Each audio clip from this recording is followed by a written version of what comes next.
Mesdames et messieurs, bonjour. Eh bien, ce 18 juillet, c'est la fin du Tour. Et ce 18 juillet, comme à la veille du départ, le coureur dont on parle le plus, c'est bien sûr Eddy Merckx. Eddy Merckx qui a révélé hier qu'il allait s'attaquer à la fin de cette saison au record du monde de l'heure, ambition suprême pour tout champion.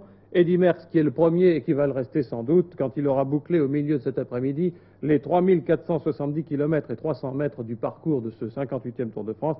Cela dit, sauf accident bien sûr, et d'accident, le malheureux Ocaña pourrait nous parler aujourd'hui. L'étape finale, donc, Versailles-Vincennes contre la montre, va se dérouler sous le soleil. Mais en cette mi-juillet, le thermomètre a baissé pendant la nuit jusqu'à 7 degrés, ce qui est peu pour la saison. Et dans le Midi, et en Savoie, et dans le Vaucluse, le temps a fait des siennes hier. L'orage a succédé à une chaleur souvent torride. Il avait fait dans la journée, par exemple, à Rognac, dans les Bouches-du-Rhône, 35,5 degrés. Et puis après, ce fut le déchaînement des éléments. Ainsi, tornade sur Talloires, au bord du lac d'Annecy, 7 blessés dans une maison sinistrée par la chute d'un gros arbre sur le toit de la dite maison. La foudre sur le lac Léman, 1 mort à Versoix. Orage à Avignon, où des milliers de spectateurs du festival ont dû fuir précipitamment. Et dans le Midi, tornade et grêle à Toulouse entre 17 et 18 heures, à Toulouse et autour de Toulouse, dans la région, à Narbonne à 19 heures, dégâts aux cultures, incendie d'usine, 1 mort par électrocution, les pompiers débordés par les inondations de caves, les centraux téléphoniques touchés, endommagés. Dans le Midi et en montagne d'ailleurs, il y aura encore des orages aujourd'hui. Je vous parlais de téléphone, à ce propos, je voudrais vous signaler le mouvement en cours dans un canton entier, à Lagrave, dans les Hautes-Alpes. Une coupure accidentelle de ligne prive les habitants de Lagrave de téléphone depuis une semaine. Alors hier, on a défilé dans les rues de ce village, qui compte 500 habitants normalement et 5 à 8 000 en saison, l'été.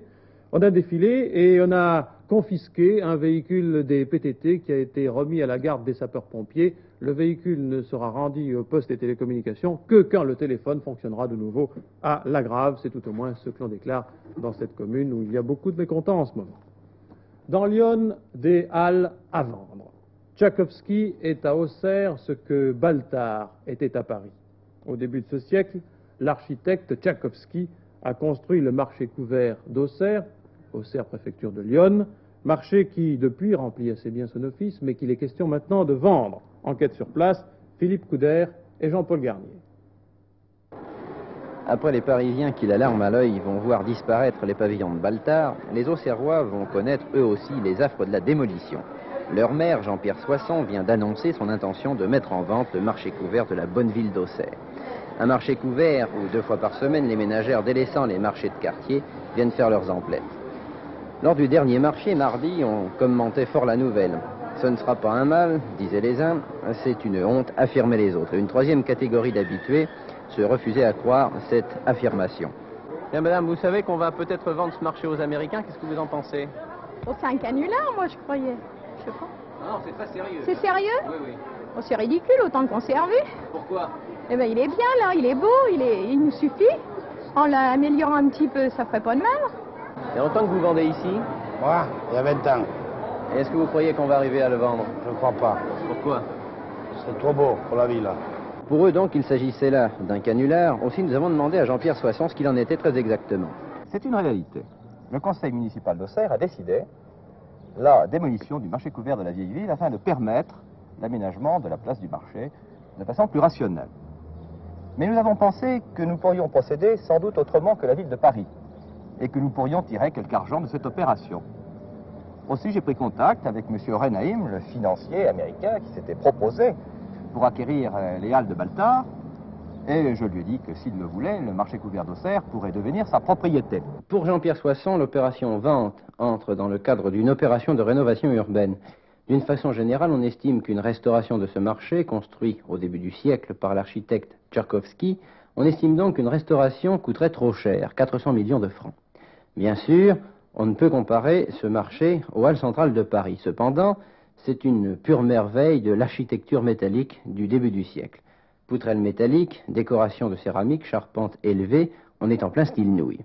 Et puis, il faut ajouter à cela que c'est ici que le petit père Combes, président du Conseil sous la Troisième République, prononça le fameux discours sur la séparation de l'Église et de l'État. Et voici à ce sujet quelques documents que nous avons retrouvés, 4 septembre 1904, Émile Combes, président du Conseil, arrive en gare d'Auxerre. Il est accueilli par le maire, M. Suruge, et aux côtés du maire, Émile Combes gagne le lieu du banquet à bord d'un landau découvert. Et en fait, ce fut véritablement l'inauguration de ce marché couvert. Un marché couvert où il y avait 1500 invités, tout le groupe radical et de nombreux membres du gouvernement. Et alors sur le plan sentimental, vous n'allez pas choquer un petit peu les Auxerrois en les privant de ce marché qu'ils ont vu pendant toute leur vie? Bien sûr, chaque fois que l'on change quelque chose, on choque quelqu'un. L'essentiel est de mettre quelque chose de nouveau à la place. Le marché couvert participe à la vie d'Auxerre.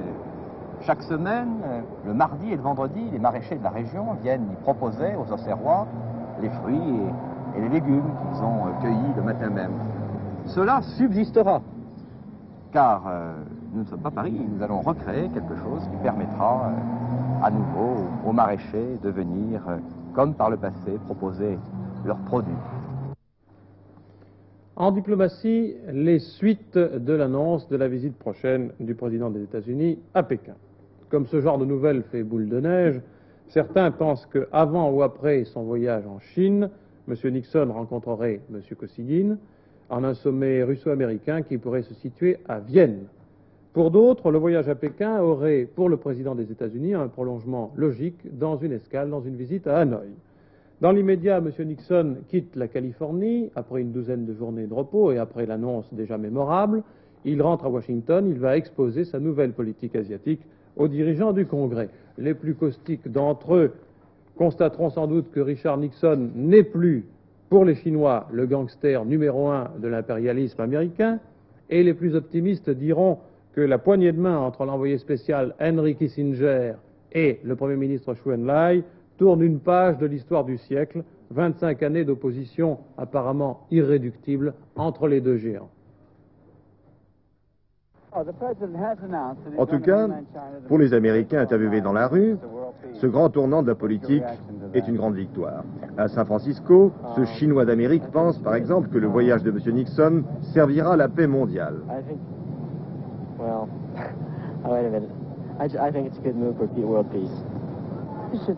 Celui-ci trouve que Nixon aurait pu s'y prendre plus tôt, mais dit-il, voilà enfin quelque chose d'intelligent. Cet autre Chinois est du même avis, il pense que Nixon fera à Pékin du bon travail.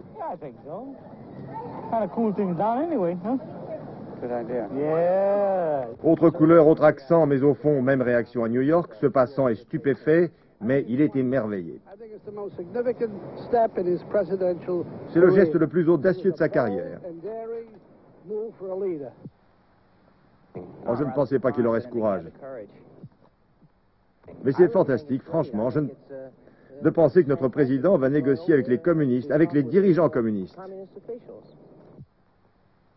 Mais c'est une très bonne nouvelle. C'est très bien de faire passer la paix du monde avant les susceptibilités et l'orgueil national. Peut-être qu'il aurait dû se décider 1 ou 2 ans plus tôt. Penser à tous ces gens tués au Vietnam. Franchement, je trouve que Nixon aurait dû y aller beaucoup plus tôt.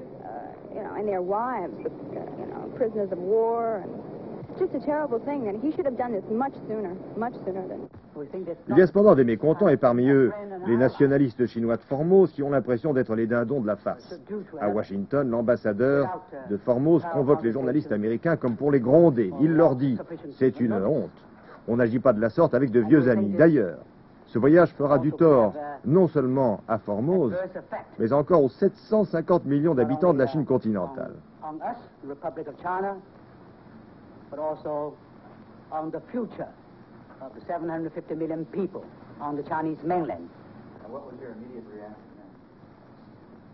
Non, franchement, dit-il, quand j'ai appris la nouvelle, je n'en croyais pas mes oreilles. C'est inimaginable. Pendant des années, ces gens à Pékin vous insultent, vous maudissent. L'Amérique est traitée de pire ennemi, de puissance impérialiste, d'agresseur. Et puis tout à coup, chat, on se fait des sourires, on vire de bord à 180 degrés. Non, messieurs, pour moi, c'en est trop.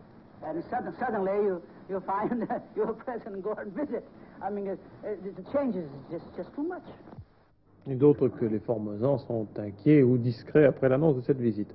Un commentaire enregistré encore, en tout cas celui de Paul VI, à midi, dans sa résidence d'été de Castel Gandolfo, près de Rome, Le pape a dit quelque chose de grand et de nouveau s'accomplit et se prépare, qui peut changer grandement le visage de la terre.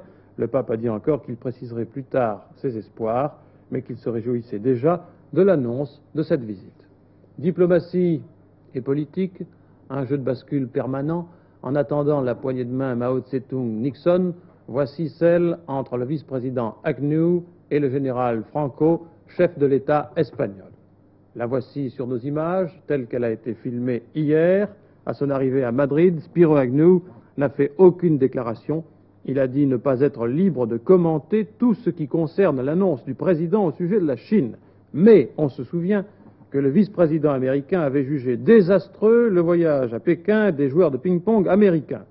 Persistera-t-il à refuser, comme par le passé, toute ouverture en direction de la Chine de Pékin? M. Agnew est sans doute plus à l'aise à Madrid qu'il le serait en Chine, mais il n'est pas question qu'il soit du voyage asiatique. Étranger encore, juillet chaud en Angleterre pour les opposants à l'entrée de la Grande-Bretagne dans le marché commun. Un congrès extraordinaire du Parti travailliste, parti de l'opposition actuellement, a lancé la machine Wilson contre l'adhésion voulue par M. Heath. Regardez 4 attitudes de l'ancien Premier ministre anglais. Harold Wilson a clairement laissé entendre hier que, lui au pouvoir, Londres aurait refusé les conditions d'adhésion offertes par les 6. Jusqu'à ce jour, on ne savait pas si M. Wilson contrerait M. Heath sur ce plan. Maintenant, c'est fait, la bataille est ouverte. En sport automobile, Stewart, maître chez lui, les Britanniques maître chez lui. Le Britannique Stewart a en effet confirmé hier, à Silverstone, sa place de leader dans le championnat du monde des conducteurs. Jackie Stewart, sur la Tyrrell Ford numéro 12, vous la verrez tout à l'heure, a remporté hier après-midi à Silverstone le Grand Prix de Grande-Bretagne, 6e épreuve comptant pour le championnat du monde des conducteurs. Jackie Stewart, voici sa Tyrrell, remporte ici son 4e Grand Prix de la saison et personne des 24 concurrents au départ n'a pu contester la suprématie de l'Écossais. Dès le 5e tour, Stewart prenait le commandement pour ne plus le quitter jusqu'à la fin. Les arrêts au stand se multipliaient, la McLaren de Peter Getting, ensuite la Tyrrell Ford de François Sever, imitée quelques instants plus tard par la Matra de Chris Amon, la Surtees de Derek Bell et la March de Butler. Si bien qu'à mi-course, les positions semblaient bien établies avec Stewart devant Regazzoni et X sur Ferrari, ainsi que Joe Seifert sur BRM. Mais coup de théâtre au 50e tour, la malchance s'abattait sur l'écurie Ferrari, X et Regazzoni étaient contraints à l'abandon. Stewart avait course gagnée. Ronnie Peterson prend la 2e place devant Fittipaldi et Pescarolo. Stewart vainqueur en 1h31 minutes et 5 secondes. Tourisme automobile, vous verrez à Télésoir le premier reportage filmé sur les R15 et les R17, les nouvelles Renault, qui seront présentées au début de la saison en France. Mais pour conclure ce télémidi, nous allons nous faire un peu de voltige aérienne comme au bon vieux temps des Stamp et des acrobates des premières heures de l'aviation. Depuis pas mal de temps, on cherchait un remplaçant au Stamp construit en Belgique, ce fameux avion qui a fait longtemps la joie des amateurs de voltige. Eh bien, ce remplaçant pourrait être cet avion-là, le Dalotel DM-165. Il porte le nom de son constructeur. Notre reporter Alain Darchy a filmé cet appareil. Il vole depuis 1969.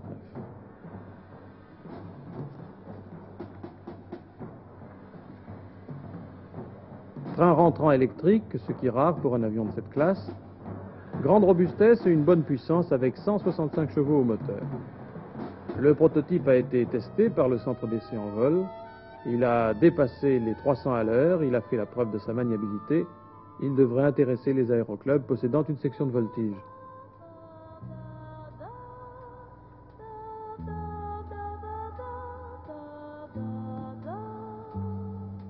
Je crois qu'il faut ajouter pour les profanes qu'un dispositif spécial d'alimentation en carburant et en huile permet à l'appareil le vol continu sur le dos. Cet avion est l'œuvre d'un homme seul. Michel Dalotel a commencé les études de son biplace en même temps que débutait celle pour la construction du Concorde. Le premier vol du DM-165 a eu lieu quelques jours après celui du supersonique franco-anglais.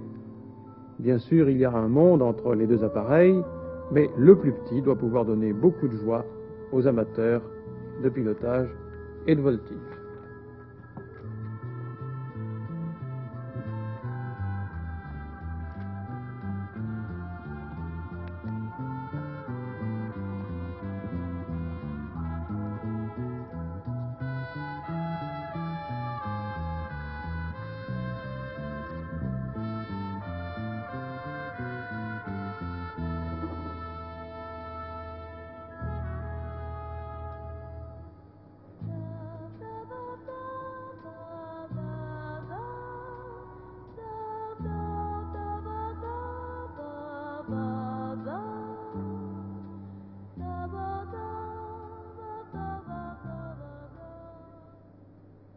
Télémidi se termine sur cette bouffée d'air prise en altitude. Bon après-midi.